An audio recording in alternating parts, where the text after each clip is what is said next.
Je suis Loïs Masson et je suis avec Nadine. On va aujourd'hui parler de comment on peut investir d'une manière socialement responsable. Donc tout ce qui est en rapport avec les investissements, ce qu'on dit ESG. Donc voilà, la définition, on va discuter de, voilà, aujourd'hui dans un premier temps de ce que c'est que l'ESG, les différentes approches à l'ESG. Après, on va parler de différentes agences de notation, des différentes notes ESG et des controverses aussi qu'il y a derrière. On va parler des indices Mhm. et des ETF ESG et bien sûr ce que Nadine fait chez Swissquote, de tout ce qui est thème trading sur les énergies renouvelables ou autres. Donc il y aura des timestamps, cette vidéo sera mise sur YouTube dès demain et vous pourrez voir tout cela. Alors, le petit message obligatoire qui montre que vraiment cette vidéo est purement informative et ne constitue en aucun cas une offre. Ça, alors là, vous avez mon petit contact. Alors, sur quelle page vous voulez montrer? Ah oui, vous voulez commencer là-dessus. Alors déjà, pour commencer ce webinaire, avec Nadia, on s'est dit, peut-être la meilleure manière de commencer, c'est de se dire, OK, pourquoi investir d'une manière ESG? Et on est revenu sur deux points principaux. Le premier, c'est peut-être nos valeurs. C'est vrai qu'on peut investir et faire de l'argent, et c'est important, et c'est quand même le but, mais on a des valeurs tous, on a des choses qu'on ne veut pas mettre nos argent dedans. Et donc, l'ESG est une manière d'investir en respectant sa propre valeur. Un deuxième point ultra important dont tout le monde parle, c'est finalement c'est aussi le risque. On peut prendre par exemple le risque d'investir dans une compagnie pétrolière. On ne sait pas si sur le long terme, si cette compagnie va durer par rapport peut-être à une compagnie qui fait des énergies renouvelables. On sait pertinemment que ça reste quand même voilà, le futur. Peut-être on va aussi parler de qu'est-ce que c'est que l'ESG. Nadine, si peut-être tu pouvais nous expliquer un peu Oui, qu'est-ce que tu entends par ça, quel était... alors l'ESG ou l'investissement socialement responsable, du coup, c'est un investissement qui va prendre en compte des critères extra-financiers, en plus Mhm. des critères financiers. Donc, quand on dit ESG, on parle d'environnement social et gouvernance. Et du coup, l'environnement, ça va être tout ce qui est lié à comment l'entreprise se comporte envers la planète. Donc, ça peut être l'empreinte carbone de l'entreprise. Est-ce que l'entreprise a des objectifs en termes d'émissions de carbone? Mhm. Comment elle gère ses déchets? Voilà. Est-ce qu'elle utilise des énergies renouvelables, etc. Après, le S, ça va être plutôt tout ce qui est question liée un peu plus aux droits de l'homme, comment l'entreprise traite ses employés, est-ce que les employés ont des formations, comment sont les rémunérations des employés, est-ce qu'il y a des politiques en place qui permettent d'éviter l'harcèlement, par exemple, est-ce qu'il y a une diversité, par exemple, hommes et femmes dans la société, ce genre de questions plutôt liées aux employés et ça peut être aussi les clients, les fournisseurs. Après, le G, ça va être la gouvernance, donc tout ce qui est lié à la direction de l'entreprise, comment l'entreprise est gérée. Et là, on va regarder si le conseil d'administration est indépendant, par exemple. On va regarder si le CEO, par exemple, il ne faut pas qu'il soit le même que le président du conseil d'administration.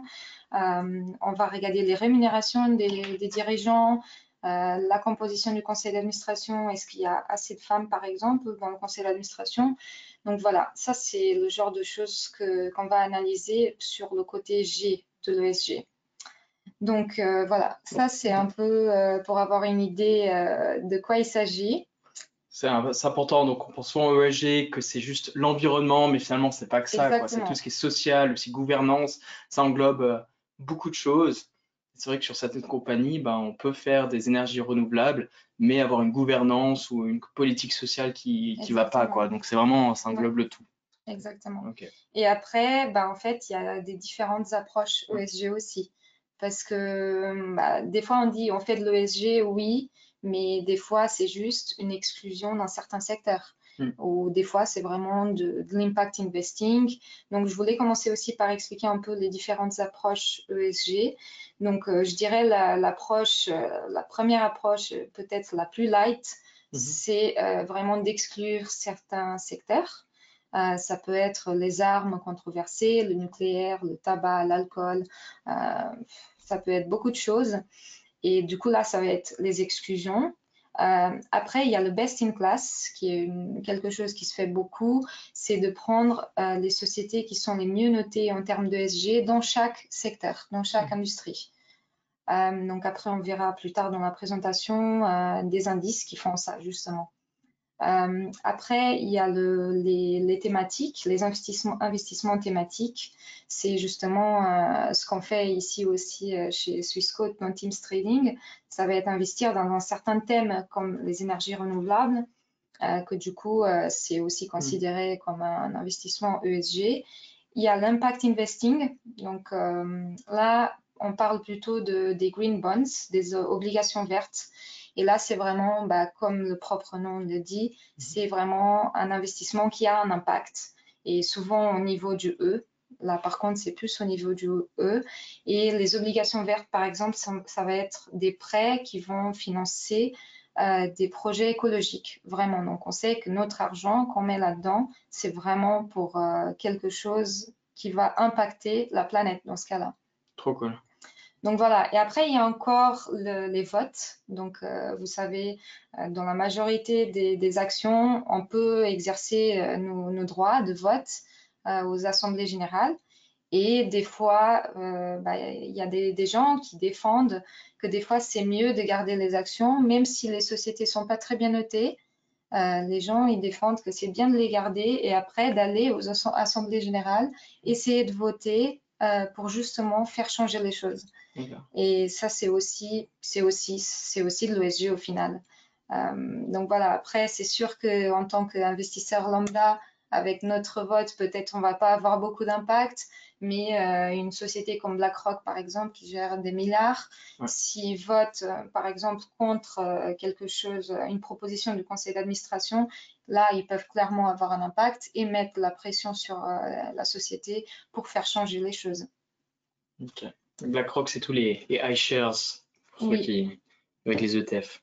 Voilà. C'est quelque chose que tu souhaites montrer sur l'ordinateur ou non, je pense qu'on peut passer aux agences de notation. Ouais.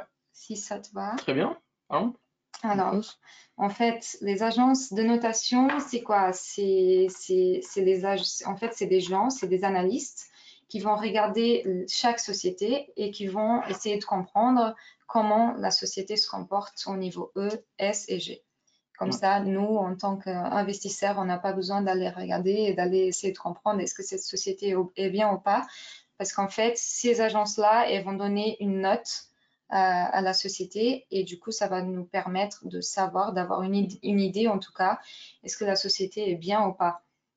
Et du coup, il y a beaucoup d'agences de notation, mais je dirais quand même les plus grosses, c'est MSCI. Sustainalytics et après il y a aussi Reuters, Bloomberg, ISS, il y a plein d'autres. Voilà. Donc aujourd'hui, je voulais plutôt vous montrer MSCI parce que je trouve que leur site est très bien fait, c'est très bien expliqué, leur méthodologie et parce que aussi c'est une des plus grosses agences de notation et ils font aussi des indices ESG que du coup peuvent être utilisés dans des ETF. Donc je pense que ça peut être utile aussi de regarder ça. Donc, si on commence par regarder les notes ESG de MSCI, et là, je vais peut-être commencer par montrer. Donc là, je suis sur le site d'MSCI. Ça, après, je pense qu'on mettra les liens à la fin de la présentation. MSCI.com. Voilà, ça, vous pouvez le trouver. En fait, MSCI, justement, quand ils veulent donner une note à une société, ils vont regarder plusieurs critères. Et en fait, ça va dépendre dans quelle industrie, dans quel secteur cette société se trouve. Et c'est justement ça que je voulais vous montrer ici. Par exemple, si on va dans le secteur healthcare, donc tout ce qui est pharma, par exemple, si on va dans pharma, on voit que tout ce qui est en couleur, là, c'est les critères que MSCI va regarder pour toutes les sociétés qui se trouvent dans ce secteur-là. Donc, on voit qu'il y a beaucoup plus d'importance dans le S. Le social. Voilà, dans le social. Typiquement, product safety, access to healthcare, ce genre de choses. Ça va avoir beaucoup plus d'importance, alors que l'environnement peut-être un peu moins. Par contre, si on regarde par exemple une société pétrolière, on va mettre ici, on va voir que du coup, il y a beaucoup plus Pardon. Pardon. Il y a beaucoup Aspirateur. plus du côté environnement. Donc là, on a les émissions de carbone, voilà, la biodiversité, les émissions de déchets, etc. Donc là, beaucoup plus d'importance côté E que côté S. Donc tout Ok. ça pour dire que vraiment, ça va dépendre dans quelle industrie la société se trouve et qu'ils font vraiment un travail de comprendre quelles sont les problématiques les plus pertinentes pour chaque secteur à chaque fois qu'ils analysent une compagnie. Donc voilà, donc ils commencent comme ça et après ils vont donner une note à chaque société pour chaque critère et après ils font une moyenne pondérée de tout ça et à la fin ils ont une note pour la société et en fait ils vont comparer cette note à la moyenne du secteur et ils vont essayer de comprendre est-ce que cette entreprise-là elle est meilleure que ses concurrents, est-ce qu'elle est dans la moyenne ou est-ce qu'elle est en retard. Et du coup là, je vous montre encore. Là, c'est une page MSCI sur leur rating ESG. Ils ont une vidéo et tout qui explique très bien aussi. Mais là, on peut voir du coup les ratings ESG, ça va ressembler à ça. Donc, on va avoir de triple C à triple A. Et ici, ça va être vraiment les leaders, donc ceux qui sont vraiment en avance par rapport à leurs concurrents. Ici, ceux qui sont moyens et ici, ceux qui sont en retard. Et du coup, ce que ça veut dire, c'est qu'on peut avoir une société pétrolière qui est très bien notée en termes d'ESG parce que tout simplement, c'est la meilleure ou une des meilleures de son secteur, dans son secteur. Donc, mais ça, voilà, c'est les indices, c'est les ratings MSCI. Et ce qu'il faut savoir, c'est que du coup, c'est par secteur. Et c'est toujours comparé au secteur. Donc voilà. Ça, c'est un peu sur les ratings. Et du coup, je voulais vous montrer parce que du coup, ils ont plein de ressources à disposition, gratuits. Donc, ils ont aussi cet outil-là. Et on peut tout simplement chercher une société. Donc, on va mettre Apple. Apple, par exemple.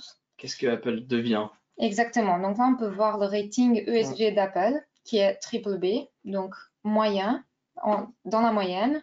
On peut voir le secteur, c'est technologie, etc. Et on peut voir que ça a baissé. Donc avant, c'était A et maintenant, c'est triple B. Et ici, ce qu'on peut voir aussi, ce que je trouve très intéressant, c'est dans quoi Apple est justement leader et dans quoi elle est en retard. Et on peut voir que typiquement en termes de déchets électroniques, elle est en retard par rapport à ses concurrents, mais en termes de sécurité des données, elle est en avance. Et là, bah, typiquement, ça, ce qu'on retrouve ici, c'est la même chose qu'on avait vu avant, pardon, ici. Donc, c'est ces critères-là, en fait, on va les retrouver ici, classés en retardaire, moyenne ou leader. Je pose une question, je sais que tu pourras répondre. Pourquoi est-ce que c'est important pour une compagnie d'avoir une bonne note ESG? Alors, bah, parce que de plus en plus, les investisseurs, pour les investisseurs, c'est important d'investir dans une bonne société en termes d'ESG. Donc déjà pour ça, parce que les investissements viennent de plus en plus d'investisseurs qui prennent ça en compte. Et parce que voilà, en termes de gestion des risques, comme tu avais dit avant, c'est super important qu'une entreprise sache gérer ses risques environnementaux, ses risques sociaux et de gouvernance. Aussi pour sa propre performance, justement pour son avenir, de savoir gérer ces risques-là. Top. Ok. Donc voilà, ça c'est un peu pour les ratings, donc les notes ESG. Après, il y a un autre concept qui est très important chez MSCI, qui sont les controverses. Donc les controverses ESG, c'est vraiment les scandales. Donc typiquement ce qu'on a eu avec Volkswagen il y a quelques années, où ils ont essayé de cacher en fait les émissions des voitures. Ça, c'était un gros scandale. Du coup, c'est une controverse parce que c'est vraiment un incident qui a eu un impact en termes, dans ce cas-là, c'était pour l'environnement. Et du coup, ce que ça veut dire, c'est qu'en fait, on peut avoir une entreprise qui est très bien notée en termes d'ESG. Le rating, la note peut être très bonne, mais en fait, elle a eu un petit scandale. Et il y a eu un accident dans une usine qui a tué 30 personnes. Et du coup, elle va avoir cette controverse qui, du coup, va être importante pour les indices. Donc, on verra ça un peu plus tard. Mais en fait, il y a certains indices qui excluent les sociétés qui ont des controverses sévères. Typiquement, Volkswagen est sûrement exclu de beaucoup D'accord. d'indices à cause de ça, et pas forcément à cause de son rating. Ok. Donc voilà. Donc ça exclut des investissements possibles chez Volkswagen si on investit dans un indice, enfin un ETF qui va traquer un de ces indices. Voilà, mais Voilà. moi je trouve que c'est super important aussi de regarder les controverses parce qu'au final, on sait tous ce qui se passe dans le cours de l'action quand il y a ce genre de scandale. Exact. Justement. Et du coup, c'est important parce que ça montre, aussi, est-ce que la société sait gérer ses risques, E, S et G. Et voilà, donc c'est quelque chose aussi à prendre en compte. Du coup, si on passe aux indices. Si jamais pour ceux qui ne savent pas, qui sont là, un indice, c'est vraiment un groupe de compagnies qui est fait par. Donc on peut par exemple penser au SMI en Suisse, c'est les 20 plus grosses compagnies en Suisse. Et on peut investir dans ces indices. Il y a des produits, ce qu'on appelle des ETF, qui sont des paniers d'actions. On peut investir dedans. On va pas en discuter aujourd'hui. J'ai fait une vidéo qui est aussi sur YouTube sur comment investir sur les ETF. On le mettra dans le lien en bas pour voir comment vous pouvez faire ça. Et du coup, appliquer aussi la stratégie de Nadine et investir de manière responsable. Oui, voilà. Et du coup, en fait, MSCI, encore une fois, c'est le plus gros prestataire en termes d'indices ESG. Et en fait, ils ont ce paper-là. Après, si vous pouvez regarder peut-être après, si vous voulez aller dans plus de détails. Mais en fait, moi, j'ai mis quelques graphiques ici, juste pour que ça soit plus simple. En fait, ça explique les différents indices qu'ils ont. C'est pas tous, parce qu'entre-temps, ils ont lancé d'autres et ils ont vraiment beaucoup, mais je dirais c'est vraiment les indices principaux qu'ils ont. Et en fait, là, par exemple, si on part, ici, c'est l'indice All Countries, MSCI All Countries. Donc, ça veut dire qu'on va avoir les marchés développés et les marchés émergents. Et si on part de cet indice-là, donc là, c'est un indice pas ESG, on va dire, normal. Si on part de cet indice-là, on peut faire certaines exclusions. Donc ici, on peut voir cet indice-là, le ESG Screened, il va tout simplement exclure certains secteurs. Et ici, on peut voir lesquels. Donc, on va avoir du nucléaire, du charbon, des armes controversées et aussi, ça, c'est des normes des Nations Unies.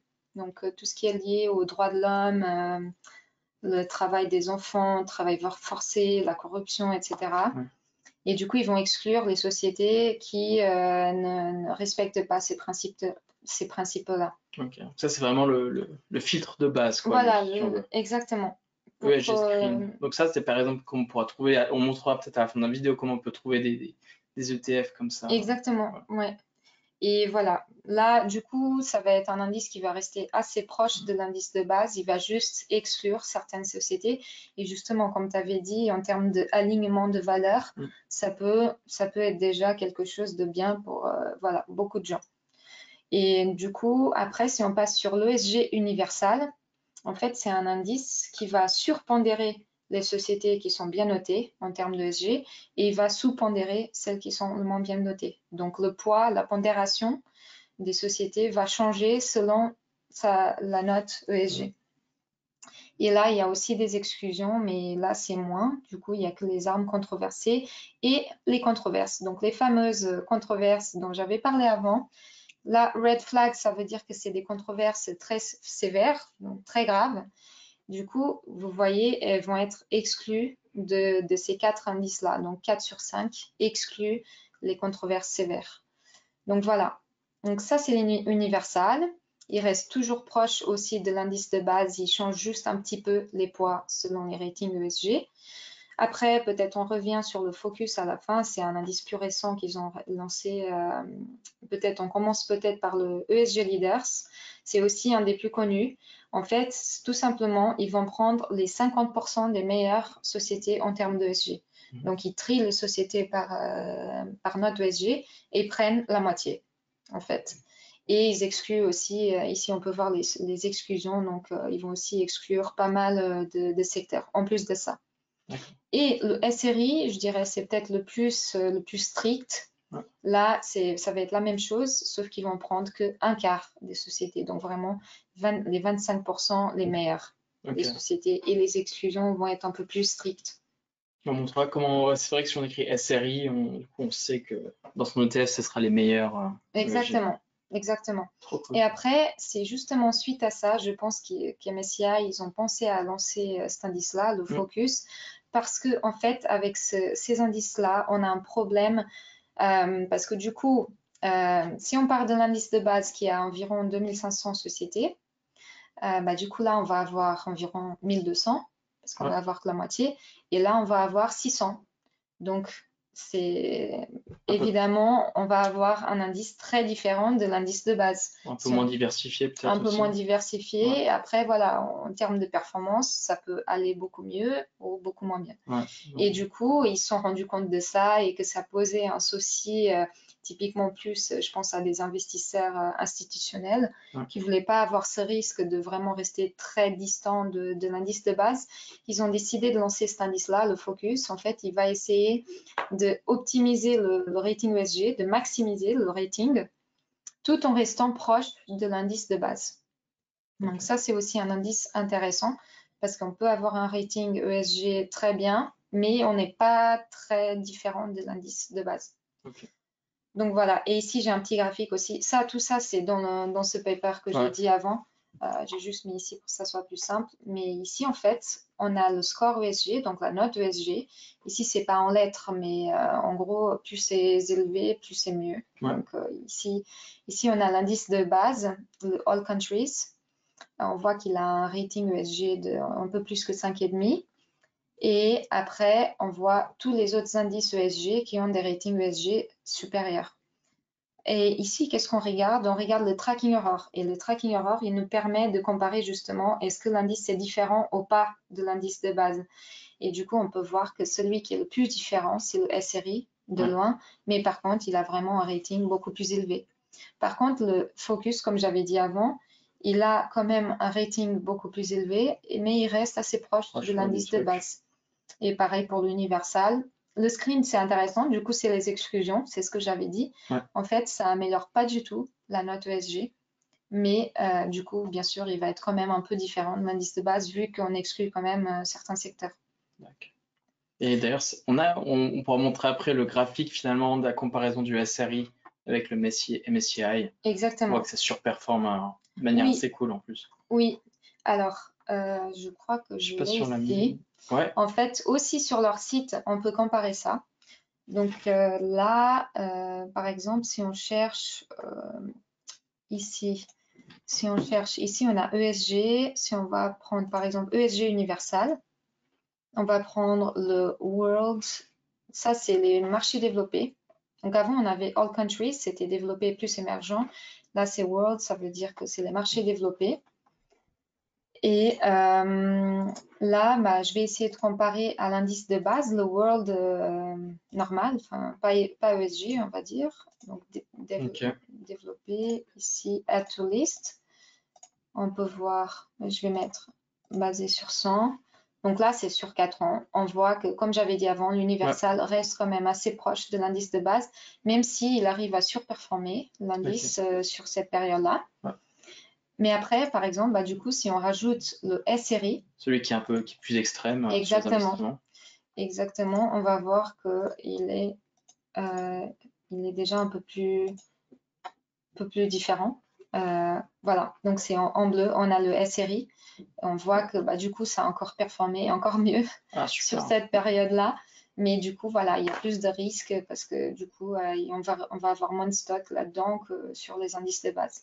Mais du coup, vous pouvez venir ici chercher dans ESG, vous avez plein d'indices et vous pouvez comparer, changer la période.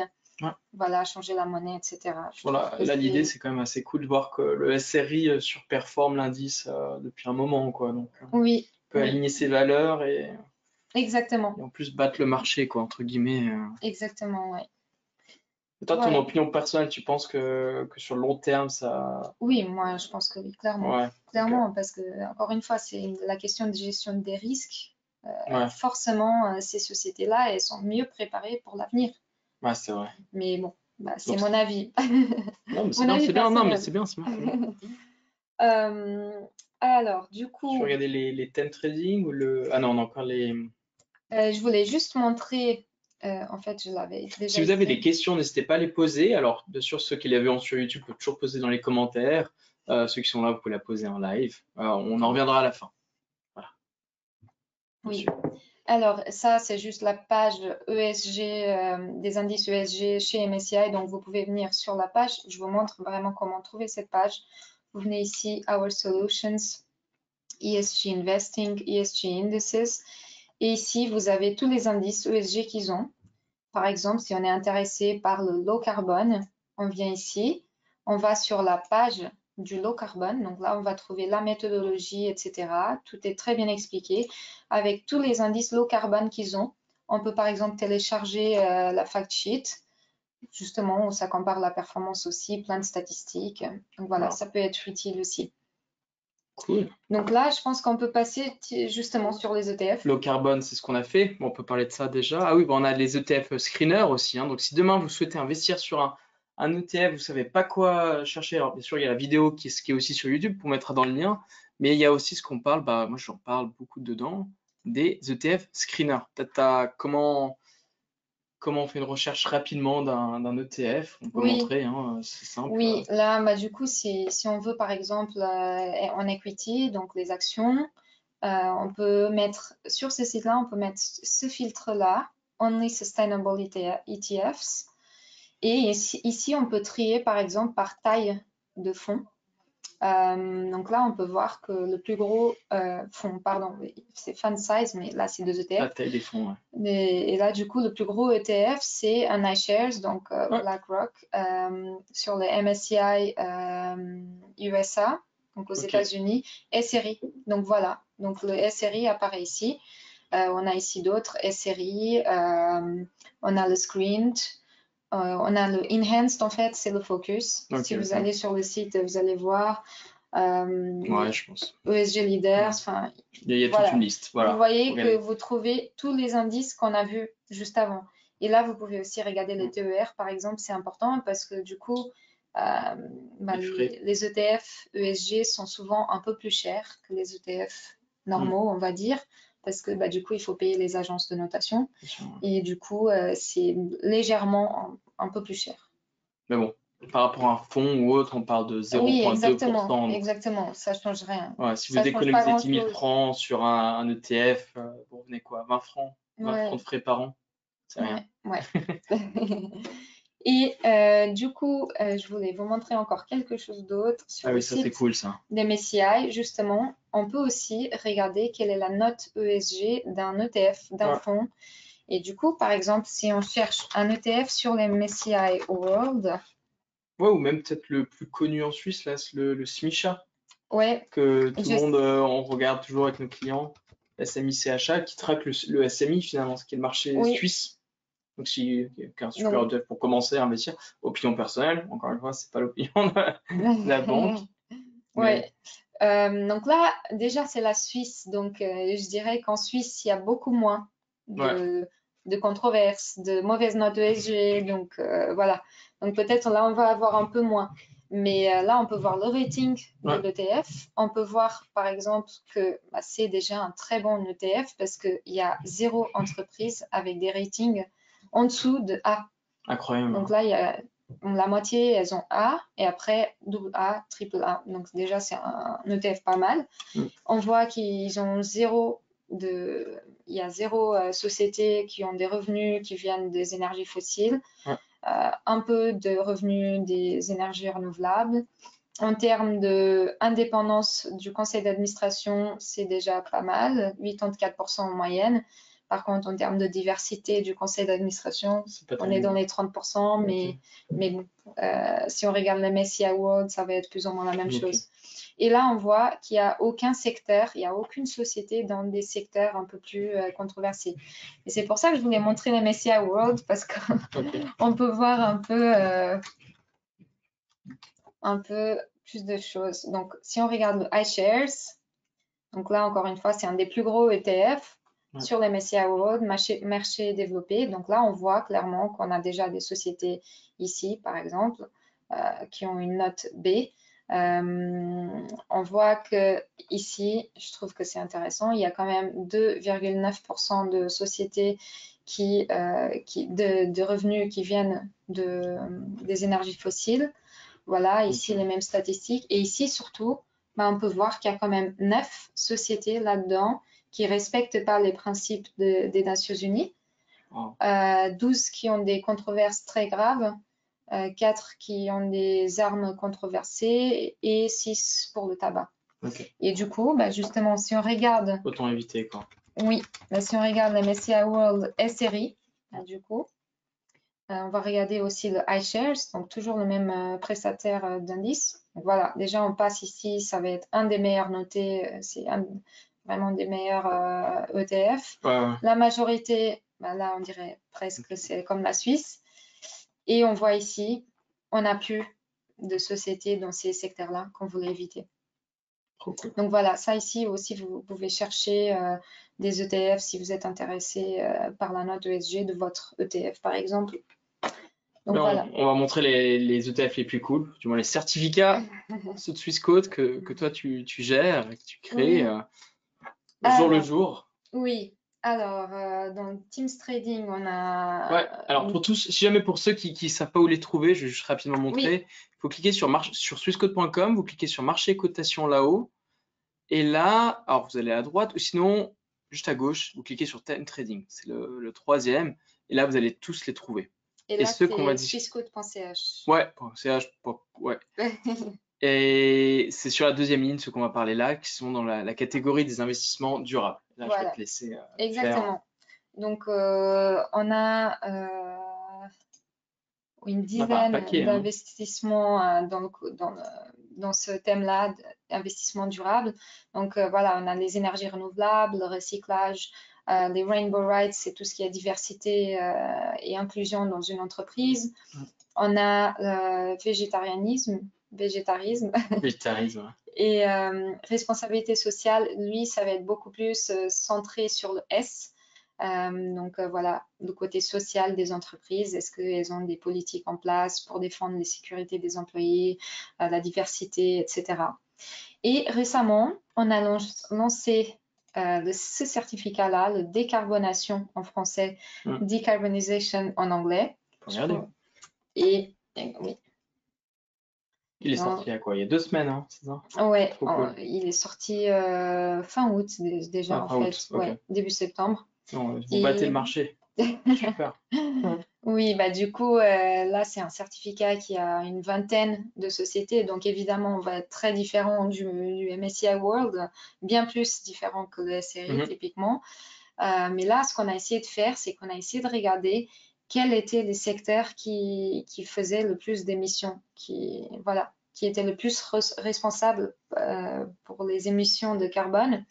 Et on a compris que c'était le secteur de l'énergie, le secteur des transports, le secteur des bâtiments, le secteur de l'agriculture, des industries aussi.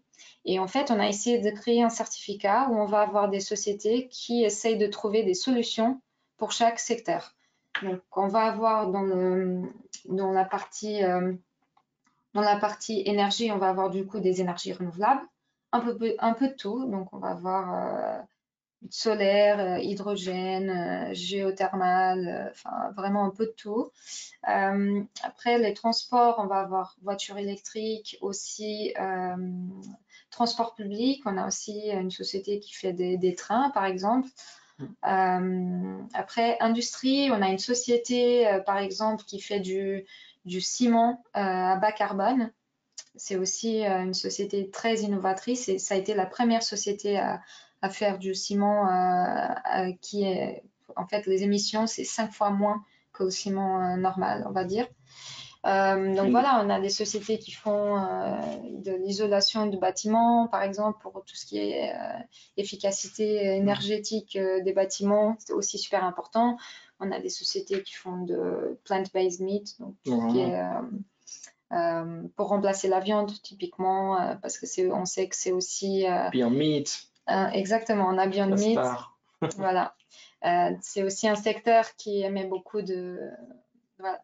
C'est quoi la compagnie qui fait le ciment C'est Hoffman. Hoffman? Oui, Une compagnie, c'est allemand? non, c'est Français, français. français. Ah, Français, ouais. super. Voilà. Et voilà, on a un peu de tout, c'est un peu dans chaque secteur, mais justement, on a essayé de couvrir ça un peu. On a essayé de réfléchir à quoi ça va ressembler dans le futur, la future économie Mm. bas carbone, et on a essayé de mettre les plus gros acteurs dans chaque secteur. Et si jamais demain il y aura une offre Mm. pour les clients Swissquote sur ce certificat-là, donc soyez attentifs. Ah, cool. Donc voilà, de mon côté, c'est tout. C'est tout bon? Bah, c'est Oui. parfait. Ça fait 40 minutes qu'on parle. Ben, merci à tous ceux qui nous écoutent ou qui vont nous écouter sur YouTube. Vous pouvez toujours nous envoyer des questions, appeler le Customer Care. Je remets ici rapidement mon email, lois.masson@swisscode.ch si jamais vous avez besoin de nous contacter. Il y a aussi la page Swisscode Community qu'on a sortie récemment. L'idée, c'est que, bien sûr, nous, on ne peut pas donner de conseils, mais d'autres investisseurs peuvent vous dire qu'est-ce qu'ils font. Et puis voilà, un grand merci à Nadine. On Merci va à toi. répondre aux questions juste après cela, s'il y en a.